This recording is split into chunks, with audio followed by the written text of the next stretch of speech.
నమస్తే, welcome to our news network. దేశంలో petrol, diesel, gas, ఎరువులు, వంట నూనె వీటికి సంబంధించిన సంక్షోభం రాబోతుందని మొన్న మోడీ మాట్లాడిన మాటల ద్వారా మనకు తెలుస్తున్నది. ఆ సంక్షోభానికి కారణం పశ్చిమాసియాలో జరుగుతున్న యుద్ధం. మనకు రావాల్సిన వంట నూనె కావచ్చు, గ్యాస్ కావచ్చు, ఆయిల్ కావచ్చు, ఎరువులు ఇవి హర్ముజ్ జలసంధి నుంచే రావాలి కాబట్టి అక్కడి నుంచి వచ్చే అవకాశం లేదు. అక్కడ ఇరాన్ ఆపేసింది. చాలాసార్లు వాటి గురించి మాట్లాడుకున్నాం. యుద్ధం వల్ల ఇరాన్ అక్కడ ఆపేసింది, రానివ్వటం లేదు. చాలా కాలంగా మనకు రావట్లేదు కాబట్టి సంక్షోభం కాచుకొని ఉంది. ఇప్పటికే చాలా చోట్ల మనం చూసాం, గ్యాస్ కోసం రాత్రులు కూడా లైన్లో నిలబడడం, పెట్రోల్ కోసం నార్త్ ఇండియాలో చాలా చోట్ల, ఇక్కడ కూడా హైదరాబాద్లో, దక్షిణ భారతదేశంలో కూడా చాలా చోట్ల పెట్రోల్ బంకుల్లో లైన్లు, వంట గ్యాస్ దొరక్క, రెస్టారెంట్లకు కమర్షియల్ గ్యాస్ దొరక్క చాలా రెస్టారెంట్లు బంద్ అయిన పరిస్థితి మనం చూసాం. పరిస్థితి చాలా దారుణంగానే ఉంది. కొద్ది రోజులు బాగుంది అని చెప్పారు, ముందు కొంత మొత్తం చెడిపోయే పరిస్థితి ఉంది, మళ్ళీ బాగుందని చెప్పారు. బాగుందేమో అనుకుంటున్న లోపే మళ్ళీ మోడీ ప్రకటించారు, అందరూ పెట్రోల్ వాడకం, డీజిల్ వాడకం తగ్గించండి, వంట నూనె వాడకం తగ్గించండి, ఎరువు లేకుండా రైతులు సేంద్రియ వ్యవసాయం చేయండి, ఇట్లా చాలా చెప్పాడు. అంటే రాబోయే సంక్షోభం మన కళ్ళ ముందు మోడీ చూపించాడు. దీనికి ముందు, ఎన్నికలకు ముందు, ఈ 5 రాష్ట్రాల ఎన్నికలకు జరగక ముందు వాళ్ళు చెప్పిన మాటలేంటి, ఎన్నికల రిజల్ట్ తర్వాత మోడీ చెప్తున్న మాటలేంటి. ఎన్నికలకు ముందు ఎన్నికల ప్రచారంలో కూడా అమిత్ షాతో సహా బీజేపీ నాయకులందరూ మనకి ఏ సమస్య లేదని, ఆయిల్ సమస్య లేదు, గ్యాస్ సమస్య లేదు, ఎరువులు ఏ సమస్య లేదు, అన్నీ బ్రహ్మాండంగా ఉన్నాయి, సరిపడినంత ఉన్నాయని మాట్లాడారు. మార్చి 23న కేంద్ర మంత్రి హర్దీప్ పురి పార్లమెంట్లో ప్రకటించాడు, చమురు, గ్యాస్ దిగుమతుల్లో 70% ఇప్పుడు హర్ముజ్కు సంబంధం లేకుండానే వస్తున్నాయి కాబట్టి మనకి ఏ సమస్య లేదు. హర్ముజ్ జలసంధి నుంచి మనకి ఎక్కువగా ఇప్పటివరకు హర్ముజ్ జలసంధి ద్వారా వచ్చేది 60-70%. కానీ హర్దీప్ పురి ఏం ప్రకటించాడు, 70% పైగా ఇప్పుడు హర్ముజ్ జలసంధితో సంబంధం లేకుండా అరబ్ కంట్రీస్ నుంచి కానీ మిగతా అక్కడి నుంచి రావట్లేదు. రష్యా, మిగతా ప్రాంతాల నుంచి, అమెరికా కూడా కావచ్చు, ప్రాంతాల నుంచి వస్తుంది కాబట్టి మనకే సమస్య లేదు అని పార్లమెంటు సాక్షిగా ప్రకటించాడు. ఒకవేళ నిజంగా 70% పైగా ఆయన పార్లమెంటుకు చెప్పినట్టు రష్యా నుంచి, మిగతా ప్రాంతాల నుంచి వచ్చినట్టయితే ఇప్పుడు ఎందుకు మోడీ ఆ విధంగా మాట్లాడాల్సి వచ్చింది అంటే, నిజానికి రష్యా నుంచి రావాల్సింది, మిగతా ప్రాంతాల నుంచి రష్యా కావచ్చు, అమెరికా కావచ్చు, ఈ ప్రాంతాల నుంచి రావాల్సింది రావడం లేదా, లేకపోతే మనం తీసుకోవడం లేదా, మళ్ళీ అరబ్ కంట్రీస్ మీద ఆధారపడుతున్నామా, ఇటువంటి అనేక ప్రశ్నలు వస్తాయి మనకి. ఈ పరిస్థితుల్లో మనకు రష్యా నుంచి వస్తున్న దాదాపు 60,000 నుంచి 70,000 టన్నుల ఎల్ఎన్జి గ్యాస్ షిప్ భారతదేశానికి వస్తుండగా షిప్ ఆగిపోయింది. దానికి కారణం ఏంటి? మన భారతదేశానికి 70,000 టన్నులు అంటే చాలా చాలా ఉపయోగకరమైంది. చాలా నెలలు మనం సంక్షోభం ఎదుర్కోకుండా చూడొచ్చు, నెలలు కాకపోతే రోజులైన ఎల్ఎన్జి వల్ల. మరి ఆపింది ఎవరు? ఎందుకు ఆపారు? మన మీద శత్రుత్వం వల్ల ఇంకెవరైనా ఆపారా? లేదు టెక్నికల్ ప్రాబ్లం వల్ల ఆగిపోయిందా? రష్యా నుంచి వస్తుంది కాబట్టి రష్యాని ఆపేసిందా? ఏంటి దీనికి కారణం? ఇది కూడా మనం మాట్లాడుకోవాలి. కున్పెంగ్ అనే ఎల్ఎన్జి ట్యాంకరు గుజరాత్లోని దాహేజ్ టెర్మినల్కు చేరుకోవాల్సి ఉంది. ఈ నెలలో చేరుకోవాలి, కానీ సింగపూర్ సముద్ర జలాల్లో అది ఆగిపోయి ఉన్నది. ఎప్పటి నుంచి? మే 1వ తారీఖు, 1-2వ తారీఖుల నుంచి ఇప్పటికీ ఆ సముద్ర జలాల్లో ఉన్నది. అది ఇప్పటికీ మన దేశానికి, గుజరాత్కు రావాల్సి ఉన్నది, రాలేదు. ఒకవైపు ఏమో మోడీ చాలా స్పష్టంగా చెప్తున్నాడు, ఆయిల్ సంక్షోభము, గ్యాస్ సంక్షోభము, ఎరువుల సంక్షోభం రాబోతుందని. ఇంకొక వైపు ఏమో వస్తున్న గ్యాస్ షిప్ ఆగిపోయింది. దీనికి కారణం ఎవరు అసలు? మన దేశం మీద పగబట్టిన వాళ్ళే ఈ విధంగా చేశారా? మన దేశ ప్రజల మీద పగబట్టిన వాళ్ళు ఈ విధంగా చేశారా? నిజమే, మన దేశ ప్రజల మీద విపరీతమైన ద్వేషం ఉన్నవాళ్ళు, మన దేశ ప్రజల వ్యతిరేకంగా పనిచేసేవాళ్ళు ఇది ఆపారు. ఎవరు వాళ్ళయ్యా అంటే మన కేంద్ర ప్రభుత్వము. మోడీ స్వయంగా ఈ షిప్ను ఆపాడు. రష్యా నుంచి వస్తున్న 70,000 టన్నుల గ్యాస్ని ఆపింది స్వయంగా మోడీ. ఎందుకు మోడీ ఆపాల్సి వచ్చింది? మన దేశానికి వస్తున్న షిప్పును మోడీ, మనకు అవసరమైంది, మన ప్రజల ప్రయోజనాల కోసం వస్తున్న గ్యాస్ను మోడీ ఎందుకు ఆపాడు? ఇది అతిపెద్ద ప్రశ్న. సింపుల్ జవాబు, ట్రంప్కు భయపడి ఆపాడు. రష్యా దగ్గర ఆయిల్ కొనొద్దు అని ట్రంప్ ఆదేశాలు ఇవ్వగానే కొనడం మానేశాం. అంతకుముందు ఇరాన్ దగ్గర కొనడం ఆపేయాలి అనగానే ఇరాన్ దగ్గర కొనడం ఆపేశాం. మళ్ళీ యుద్ధ సమయంలో ఇరాన్ దగ్గర నుంచి అరబ్ కంట్రీస్ నుంచి మనకు రావడం కష్టమవుతుంది కాబట్టి అమెరికా దయదలిచి ఓకే కొంతకాలం పాటు రష్యా దగ్గర కొనుక్కోండి అని చెప్తే మళ్ళీ కొనుక్కోవడం మొదలుపెట్టిన తర్వాత మళ్ళీ ఇప్పుడు ఎందుకు ఆపేసినట్టు? రష్యా దగ్గర నుంచి వస్తున్న ఈ షిప్పు, ఈ పార్టోవాయా ఎల్ఎన్జి ప్లాంట్, ఒక కంపెనీకి సంబంధించిన ఎల్ఎన్జి అది షిప్లో వస్తున్నది. ఆ షిప్లో వస్తున్న మధ్యలోనే ఏప్రిల్ 30వ తారీఖు నాడు Russia deputy energy minister Pavel Sorokin Bharatadesham వచ్చాడు. భారతదేశం వచ్చినప్పుడు ఏప్రిల్ 30న భారతదేశ అధికారులు ఆయనకు చెప్పింది ఏంటంటే, అక్కడి నుంచి బయలుదేరిన షిప్ భారతదేశానికి మేము తీసుకోవడానికి సిద్ధంగా లేము, ఆ షిప్ మాకొద్దు. రెగ్యులర్గా వస్తున్న ఆయిల్, రెగ్యులర్గా వస్తున్న గ్యాసు వస్తున్న క్రమంలోనే ఇది కూడా వచ్చింది. మరి దీన్ని ఆపడం అంటే చాలా వాటిని ఆపడమే. ఎందుకు ఆపినట్టు అంటే, అమెరికా మనం రష్యా దగ్గర కొనొచ్చు అని ఏదైతే టైం కేటాయించిందో ఈ సమయం దాకా కొనొచ్చు అని, ఆ సమయం అయిపోయిందా? కాబట్టి అమెరికా భయంతో మళ్ళీ ఆ కొనడం ఆపామా? రష్యా మినిస్టర్కు చాలా స్వయంగా అధికారులు చెప్పారు, ఆ షిప్ మేము తీసుకోము, మా దేశానికి రావాల్సిన అవసరం లేదు, ఆపేయండి. వెంటనే 1వ తారీఖు రోజు అది అప్పటికే సింగపూర్ సముద్ర జలాల దాకా వచ్చింది. 1వ తారీఖు 2వ తారీఖు అది అక్కడ ఆగిపోయింది. ఇప్పటికీ అక్కడే ఉంది ఆ షిప్. అంటే మళ్ళీ వేరే బేరం ఏమైనా చూసుకుంటారా ఆ కంపెనీ, అది వేరే విషయం. కానీ మన దేశానికైతే ఇక్కడ రావద్దని స్పష్టంగా చెప్పారు. ఒకవైపేమో గ్యాస్ సంక్షోభం మనల్ని వెంటాడుతుంది, గ్యాస్ సంక్షోభం ఉంది దేశంలో, అన్ని రకాల సంక్షోభాలున్నాయని మోడీయే చెప్తున్నాడు. అయినా 70,000 టన్నుల గ్యాస్ను మనం ఎందుకు రానివ్వకుండా ఆపాం? అంత భయం ఏంటి అమెరికా అంటే అనేది అసలు ప్రశ్న. అమెరికా ఎందుకు మన అంతర్గత వ్యవహారాల్లో తలదూర్చుతున్నది? విదేశీ వ్యవహారాల్లోనే కాదు, అంతర్గత వ్యవహారాల్లో కూడా తలదూరుస్తుంది. రష్యా దగ్గర కొనొద్దు ఆర్డర్స్ ఇస్తుంది, ఇరాన్ దగ్గర కొనొద్దని ఆర్డర్స్ ఇస్తుంది. మనం పడుకోవాలా, లేవాలా, తినొద్దా, ఎంత తినొద్దు అనేది కూడా అమెరికా ఆర్డర్స్ ఇస్తే మనం పాటించే పరిస్థితి దిగజారినామంటే మనం ఏంది మన పరిస్థితి? మన రాజకీయాల్లో కూడా, అంతర్గత రాజకీయాల్లో కూడా తలదూరుస్తున్నది. మొన్న 5 రాష్ట్రాల ఎన్నికలు జరిగినాయి, మనందరికీ తెలుసు. అస్సాంలో బీజేపీ గెలిచింది. హిమంత బిశ్వ శర్మ అక్కడ ముఖ్యమంత్రిగా ప్రమాణ స్వీకారం చేసిన సమయంలో ఆ ప్రమాణ స్వీకారానికి భారతదేశంలో అమెరికా రాయబారి సెర్గియో గోర్ ఆ ప్రమాణ స్వీకారానికి వెళ్ళాడు. ఇతర దేశాల రాయబారులు ఈ అంతర్గత రాజకీయాల్లో పాలు పంచుకోరు, దూరంగా ఉంటారు. ఏ దేశానికి సంబంధించిన వాళ్ళైనా, అది విపక్షము అధికార పక్షంతో సంబంధం లేకుండా వాళ్ళు వీటన్నిటికి దూరంగా ఉంటారు. ఆయన ఈ సెర్గియో గోర్ ఎందుకు అస్సాం ముఖ్యమంత్రి ప్రమాణ స్వీకారానికి వెళ్ళినట్టు? అదే ఒకవేళ నిజంగానే అందరి ప్రమాణ స్వీకారానికి వెళ్తారా వాళ్ళు? విజయ్ ప్రమాణ స్వీకారానికి ఎందుకు రాలేదు ఆయన? తమిళనాడులో విజయ్ ప్రమాణ స్వీకారం చేశాడు కదా, దానికి ఎందుకు రాలేదు? అస్సాంకే ఎందుకు వెళ్ళాడు అంటే అక్కడ ఇంకేదో లోగుట్టుంది. భారతదేశ రాజకీయాల్లో తలదూస్తున్నారంటేనే, గతంలో ఈయన మిలిటరీ దగ్గరికి కూడా వెళ్ళాడు ఈ భారత రాయబారి. గతంలో వెస్టర్న్ కమాండ్ని సందర్శించాడు ఈయన. వెస్టర్న్ కమాండ్ ఉన్నప్పుడు ఆర్మీతో ఫోటోలు దిగి సోషల్ మీడియాలో పెట్టాడు ఈయన.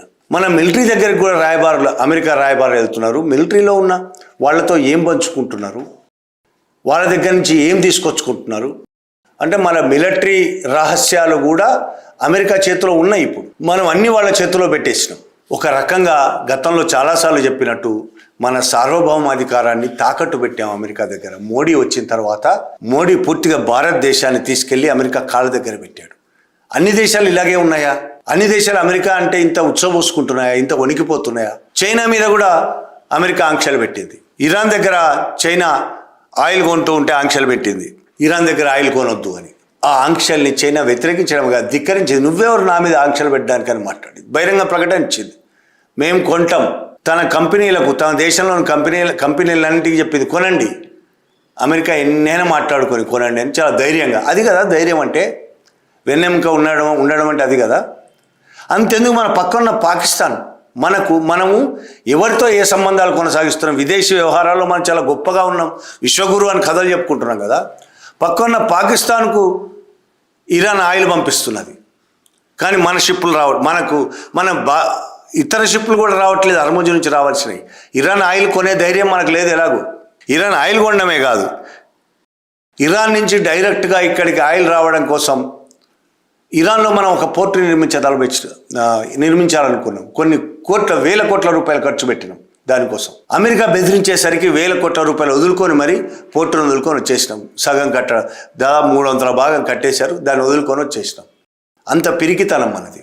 ఇది మోడీ హయాంలో జరిగిందే. ఇది కూడా 2019లో అమెరికా బెదిరించడంతో వదిలేసి వచ్చేసినాం. అంటే మనం డైరెక్ట్గా మన దేశానికి ఆయిల్ వచ్చే సోర్స్ ఆయిల్ కొనడం కూడా మానుకున్నాం మనం. ఇరాన్ దగ్గర చాలా తక్కువ ధరకు వచ్చేది, క్రెడిట్ ఇచ్చేది, మిగతా అంతర్జాతీయ రేటు కంటే కూడా దాదాపు 12% తక్కువ ధరకు ఇచ్చేది మనకి ఇరాన్. క్రెడిట్ మీద ఇచ్చేది. షిప్పింగ్ ఛార్జీలు కూడా, రవాణా ఛార్జీలు కూడా మనం కాకుండా అదే పెట్టుకునేది, మనకు సంబంధించిన ఆయిల్ సరఫరా. ఇంత బాగా ఎవరు చేస్తారు మనకి? రష్యా కూడా తక్కువ ధరకు ఇచ్చింది. మనం రష్యా దగ్గర కొన్నప్పుడు రష్యా మనకు తక్కువ ధరకు ఇస్తే దాన్ని ఇక్కడ రిఫైన్ చేసి మళ్ళీ యూరప్కు మనం అమ్ముకున్నాం. మర్చిపోవద్దు, మనం రష్యా దగ్గర కొని అదే ఆయిల్ని మనకు సరిపోగా మిగతాది యూరప్కి అమ్ముకున్నాం. అంత తక్కువకి ఇచ్చింది మనకి, యూరప్కి ఎక్కువ ధరకు అమ్ముకున్నాం. దానివల్ల కూడా లాభపడ్డాం మనం. అదే రష్యా దగ్గర నుంచి కొనడానికి ఇప్పుడు మనం వణికిపోతున్నాం. రష్యా ఫ్రీగా ఇస్తానన్నా తీసుకునే పరిస్థితి లేదు ఇప్పుడు, అంత భయం మనకి. మనం మొత్తంగా అమెరికాతో ఇజ్రాయెల్తో కలిసిపోయి స్నేహం మంచిదే, కానీ లొంగిపోయి ప్రపంచం మొత్తానికి శత్రువు అవుతున్నాం అనే విషయం మర్చిపోకూడదు. రేపు ఇవాళ 15వ తారీఖు నుంచి విదేశీ పర్యటనకు బయలుదేరుతున్నాడు మోడీ. నేను నిన్న వీడియోలో చెప్పాను, విదేశీ పర్యటనకు వెళ్తున్నాడు. ఆయన అందరినేమో విదేశాల పర్యటన మానుకోండి అని ఈయన వెళ్తున్నాడు. సరే, ఆయన పర్యటనలో భాగంగా యుఏఈకి కూడా వెళ్తున్నాడు. యుఏఈలో కూడా కొంతసేపు ఒక్కరోజు ఉంటాడు. ఆ యుఏఈ ప్రస్తుత పరిస్థితి ఏంటి? అది మనలాగే. సౌదీ అరేబియాకు యుఏఈకి మధ్య దౌత్య సంబంధాలు క్షీణించినాయి. యుఏఈ ఇవాళ ఇజ్రాయెల్కు అమెరికాకు తొత్తుగా మారింది అనేది అరబ్ దేశాలు అనుకుంటున్నాయి. ఇరాన్ యుఏఈ మీద కన్నేసి ఉంచింది. యుఏఈ ఇప్పుడు ఇరాన్కు శత్రువు, అరబ్ దేశాలకు కూడా దాదాపు శత్రువు పరిస్థితి ఉన్నది. అమెరికాకు ఇజ్రాయెల్కు మాత్రం చాలా ప్రాణ స్నేహితురాలు ప్రస్తుతం యుఏఈ. మనం మోడీ ఎక్కడికి వెళ్తున్నాడు? యుఏఈకి వెళ్తున్నాడు. యుఏఈ వాళ్ళతో దగ్గర సంబంధాలు. ఎందుకు? అమెరికాతో ఇజ్రాయెల్తో యుఏఈకి సంబంధాలు ఉన్నాయి కాబట్టి మనవాడికి ఉంటాయి. యుద్ధం 2 రోజుల్లో మొదలవుతుంది అనగా మనం ఇజ్రాయెల్ వెళ్ళి వచ్చాడు మోడీ. ఇజ్రాయెల్ నెతన్యాహు గారు కలిసి కావలించుకొని వచ్చాడు. ఇరాన్ ఇచ్చిన రేటు కంటే, అరబ్ కంట్రీస్ ఇచ్చిన రేటు కంటే, రష్యా ఇచ్చిన రేటు కంటే అనేక రేట్లు ఎక్కువగా మనకు ఆయిల్ అమ్ముతుంది అమెరికా. కావాలంటే దగ్గర కూడా లేదు అమెరికా. అక్కడి నుంచి కొనాలంటే కనీసం ఇక్కడి నుంచి 7-8 రోజుల్లో వస్తే అక్కడ 2 నెలలు కూడా పట్టవచ్చు. 40 రోజుల నుంచి 2 నెలలు పడుతుంది అమెరికా నుంచి. రవాణా ఛార్జీలు తడిసి మోపిడి అయిపోతాయి. విపరీతమైన రేట్ అయిపోతుంది దానికి అక్కడి నుంచి కొనుక్కుంటే. పోనీ ఏమైనా సహకరిస్తుందా? తగ్గించి అమ్ముతుందా? అమ్మదు. అది దానికి బిజినెసే ప్రధానం. ఇండియా ఆఫ్టర్ ఆల్ ఇండియాని అది పట్టించుకో. ట్రంప్ అసలు పట్టించుకోడు. ఎన్నిసార్లు అవమానించాడు భారతదేశాన్ని, భారత ప్రజలను, ప్రధాని మోడీని ఎన్నిసార్లు అవమానించాడు. మొహం మీద ఉమ్మేసిన తుడుచుకొని జీ హుజూర్ అనే పరిస్థితి మనది. మనది అంటే మన ప్రజలది కాదు, మన ప్రధానిది. ప్రజలకు వెన్నెముకున్నది భారతదేశ ప్రజలకు, ప్రధానికి లేదు. ఆ జీ హుజూర్ అంటున్నాం అనే విషయం మనం చెప్పడం కాదు. ఆర్ఎస్ఎస్ నాయకుడు, ఇప్పుడు బీజేపీ నాయకుడు రామ్ మాధవ్ చెప్పాడు కదా బహిరంగంగా. అమెరికా వెళ్ళి చెప్పొచ్చాడు. మరి ఇక్కడ కూడా కాదు, అమెరికా వెళ్ళి చెప్పొచ్చాడు బహిరంగంగా ఛానల్ ద్వారా. అమెరికా చెప్పినట్టల్లా వింటున్నాం. ఇరాన్ దగ్గర ఆయిల్ కొనొద్దంటే మానేసినాం, రష్యా దగ్గర కొనొద్దంటే మానేసినాం, 50% సుంకాలు విధిస్తున్నాం అంటే ఓకే అన్నాం. అన్నీ చేస్తున్నాం, ఇంకా ఏం చేయాలని పాపం ఆయన దీనంగా అడిగాడు. అక్కడ ఒక ఆర్ఎస్ఎస్ నాయకుడు, ఒక బీజేపీ నాయకుడే స్వయంగా చెప్పాడు. ఇంకా ఎవరో చెప్పడం ఏంటి? ఇంత దిగజారి భారత ప్రయోజనాలను తాకట్టు పెడుతుంటే ఇట్లాంటి ప్రభుత్వాలు ఉండడం అవసరమా? అమెరికా అంటే ఇంత భయమా? ఇంత వణికిపోతుంటావా? విశ్వగురువు అని కథలు చెప్పుకోవడం కాదు. అమెరికా అంటే ఇంత వణికిపోయే పరిస్థితి ఈ దేశంలో ఇప్పటివరకు ఏ ప్రధాని చూడలేదు. ఆ వణుకు కారణం ఏంటి? ఎప్స్టీన్ ఫైల్సా? ఎప్స్టీన్ ఫైల్స్లో కేంద్ర మంత్రి హర్దీప్ పురి ఎప్స్టీన్ ఫైల్స్లో పేరుందనా? ఎప్స్టీన్తో పాటు చాలా క్లోజ్ ఉన్నాడనా? ఎప్స్టీన్ చాలా ప్రియమిత్రుడనా? అతను ఇరుక్కుంటాడని అతన్ని కాపాడడం కోసం చేస్తున్నారా? ఎప్స్టీన్ ఫైల్స్లో మోడీ పేరు కూడా ఉన్నదని. ఇంకా ఏం బయటపడతాయో, లక్షల పేపర్లు ఇంకా బయటపడాల్సే ఉన్నాయి. బయటపడకుండా ట్రంప్ ప్రభుత్వం ఆపి ఉంచింది. ఆ ఆగి ఉన్న పేపర్లలో ఇంకెవరి పేర్లు అయినా ఉన్నాయా? మోడీ పేరు ఉందా? అనిల్ అంబానీని కాపాడాలనుకుంటున్నారా? ఎప్స్టీన్ ఫైల్స్లో ఆయన పేరు కూడా ఉన్నది. అదానీ మీద అమెరికాలో ఉన్న కేసులో శిక్ష పడకుండా కాపాడడం కోసం చేస్తున్నారు. ఎవరి కోసం ఇది? భారత ప్రజల ప్రయోజనాలను నాశనం చేసి ఈ ప్రజలను మొత్తం అమెరికా దగ్గర తాకట్టు పెడుతుంది. ఎవరి కోసం? ఎవరి ప్రయోజనాల కోసం? మీ వల్ల దేశ ప్రజలకు ఇవన్నీ దొరకని పరిస్థితి, సంక్షోభం వచ్చే పరిస్థితి ఉంటే తెలంగాణ, హైదరాబాద్ వచ్చి ప్రకటనలు చేస్తాడు. మీరు బంగారం కొనడం మానేయండి, ఆయిల్ వాడకం తగ్గించండి, పెట్రోల్ వాడకం తగ్గించండి, డీజిల్ వాడకం, వంట నూనె, గ్యాస్ తగ్గించండి. నువ్వేం చేస్తావు? తగ్గించడానికి స్టేట్మెంట్ ఇవ్వడానికి కొద్ది ముందే బెంగళూరులో పెద్ద ఊరేగింపు అంటే కార్ల ర్యాలీ, హైదరాబాద్లో కార్ల ఊరేగింపు, జనాలను వందలాది కార్లలో జనాలను తీసుకురావడం, సోమనాథ్ వెళ్ళి అక్కడ కార్ల ఊరేగింపు, ఫ్లైట్లలో విదేశాలు పోతాడు, మళ్ళీ ఇక్కడ చెప్తాడు విదేశ ప్రయాణాలు మానేయండి అని. ఫ్లైట్లలో రేపటి నుంచి ఒక 5-6 రోజులు విదేశీ పర్యటనలు. నువ్వు చేసేదంతా చేస్తావు, నువ్వు ఖర్చు పెట్టేదంతా ఖర్చు పెడతావు. త్యాగాలు జనం చేయాలి. ఇక నీకు మద్దతుగా ఇక్కడ ఉన్న గోధి మీడియా మొత్తం అప్పుడే మొదలుపెట్టింది. ఒక మనమే కాదు ఈ సంక్షోభంలో ఉన్నది, ఈ పరిస్థితి ఉన్నది మనకే కాదు, పాకిస్తాన్లో అలాగే ఉంది, శ్రీలంకలో అలాగే ఉంది, బంగ్లాదేశ్లో అలాగే ఉంది. చైనా పేరు చెప్పట్లేదు ఎందుకో. మొదలుపెట్టే అప్పుడే మోడీ చెప్పిన మాట నోట్లోంచి వెళ్ళిందో లేదో, బయటకు వచ్చిందో లేదో, వీళ్ళు మొదలుపెట్టేశారు తానా అంటే తందాన. ఇక్కడ మోడీ చాతగానితనం వల్ల, చాతగానితనమా కావాలని చేయడం వల్లనో, కేంద్ర ప్రభుత్వం బాధ్యతారాహిత్యం వల్ల ప్రజల ప్రయోజనాలు నాశనం అవుతున్నాయి, సంక్షోభం రాబోతున్నది, అన్ని ధరలు తీవ్రమైన రేట్లు పెరగబోతున్నాయి, అతి ఎక్కువ రేట్లు పెరిగే అవకాశం కూడా ఉన్నాయి. అన్ని వస్తువులవి. ఆయిల్ సంక్షోభం ఉంటే అన్ని వస్తువుల రేట్లు పెరిగిపోతాయి. ఎరువుల సంక్షోభం ఉంటే ఆహార సంక్షోభం వస్తుంది. ఎరువులు కొరత ఉంటే ఆహార సంక్షోభం వస్తుంది. అన్ని రకాలుగా భారతదేశం మునిగిపోబోతున్నది నీ వల్ల. పాకిస్తాన్ ఆయిల్ ఇంకా పాకిస్తాన్కి వస్తున్నది, పెట్రోల్ వస్తున్నది. చైనా దానికి 6 నెలలకు సరిపడా పెట్రోల్ ఆయిల్ ఉంది దాని దగ్గర. మన దగ్గరనే నెలకు సరిపడా కూడా లేదు. ఒకవేళ నెల రోజులు 15 రోజుల తర్వాత రాకపోతే మన పరిస్థితి ఏందో అగమ్యగోచరంగా ఉంటుంది. యుద్ధం రాకముందు నుంచే కూడా ఏర్పాట్లు చేసుకోవాల్సింది మనం చేసుకోలేదు. ఇప్పుడు కనీసం భయపడకుండా, అమెరికా అంటే వణుకు లేకుండా, భయపడకుండా వెన్నెముకతో నిలబడొచ్చు కదా ధైర్యంగా. రష్యా నుంచి ఆయిల్ తీసుకుంటే దేశానికి ఉపయోగం కదా, ప్రజలకి సంక్షోభం రాదు కదా. ఎందుకు? అమెరికా ఆంక్షలు విధించింది కాబట్టి మనం అమెరికాకు భయపడతాం కాబట్టి, వణికిపోతాం కాబట్టి రష్యా దగ్గర కొనం, ఇరాన్ దగ్గర కొనం. ఎందుకు కొనొద్దు? ఎదిరించు రష్యాని, అమెరికాని ఎదిరించు. అమెరికాని ఎదిరించే సత్తా లేదా నీకు దేశ ప్రజల కోసం? రష్యా దగ్గర కొనొచ్చు. 70,000 టన్నులు వస్తున్నాయి. ఎంత అన్యాయమైన పరిస్థితి. 70,000 టన్నుల గ్యాస్ వస్తుంటే వెనక్కి పంపించిన మాకొద్దని. సిగ్గులేనితనం ఇది.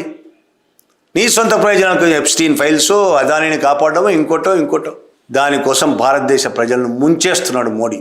అటు ప్రభుత్వం కానీ ఇటు మీడియా కానీ పూర్తిగా ఈ భారతదేశ ప్రజలకు వ్యతిరేకంగా ఉన్నాయి, భారతదేశ ప్రజల ప్రయోజనాలకు కూడా వ్యతిరేకంగా ఉన్నాయి. Thank you very much.